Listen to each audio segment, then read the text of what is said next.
Selamat pagi anak-anak. Kita akan belajar firman Tuhan melalui buku Renungan Pagi Anak, Identitas. Hari ini tanggal 18 Januari, judul renungan kita, Gerbang Surga. Mari kita awali dengan doa. Bapa di surga, kami akan belajar firman Tuhan. Tolong kami supaya kami dapat memahami firman Tuhan. Dalam nama Tuhan Yesus kami berdoa. Amin.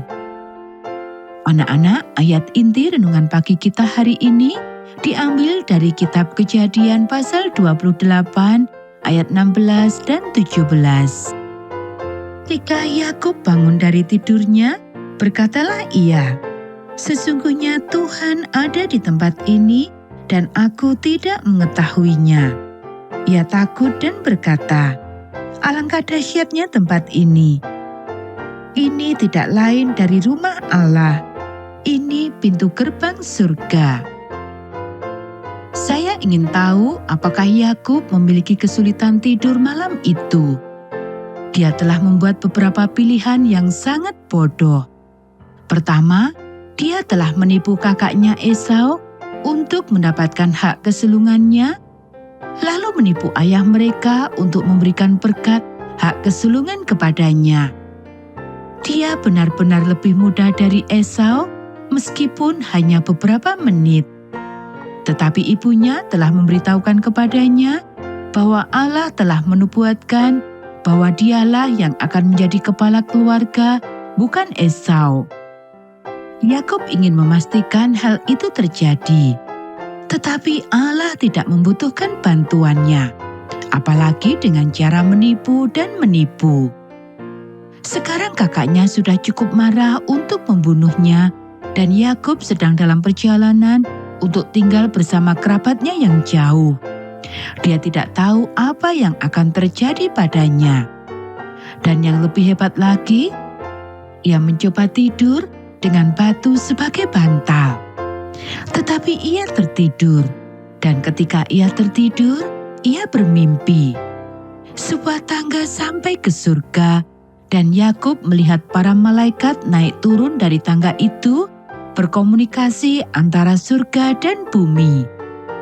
Kemudian Allah sendiri masuk ke dalam mimpi Yakub, dan sekali lagi dia mengulangi dan memperbarui janji-janji yang telah dia buat kepada Abraham dan Sarah, kemudian kepada Ishak dan Ribka, dan sekarang kepada Yakub sang penipu ketika dia lari menyelamatkan diri dari rumah keluarganya.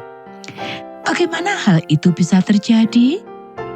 Ketika Yakub terbangun, dia merasakan kekaguman, hampir seperti ketakutan. "Ini adalah pintu gerbang surga," serunya. Dia meletakkan bantal batu itu seperti altar kecil dan berdoa. Dari doanya, Anda dapat mengetahui bahwa ia belum benar-benar mengenal Allah. Ia menawar, "Jika engkau merawatku dan membawaku kembali ke rumah dengan baik, aku akan melayanimu dan engkau akan menjadi Allahku.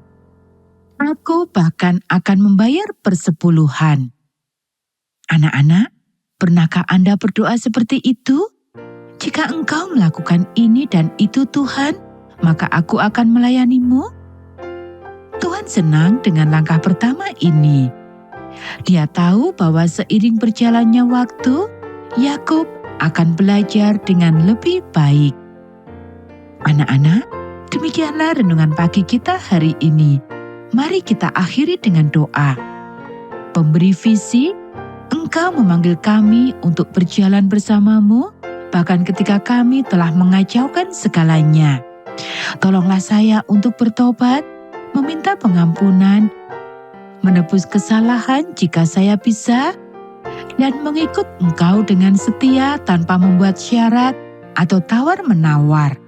Tolonglah saya untuk percaya bahwa saya masih anak-Mu, bahkan ketika saya telah melakukan kesalahan, dan bahwa kasih-Mu kepada saya adalah kasih yang berduka dan rindu untuk memperbaiki hubungan. Amin.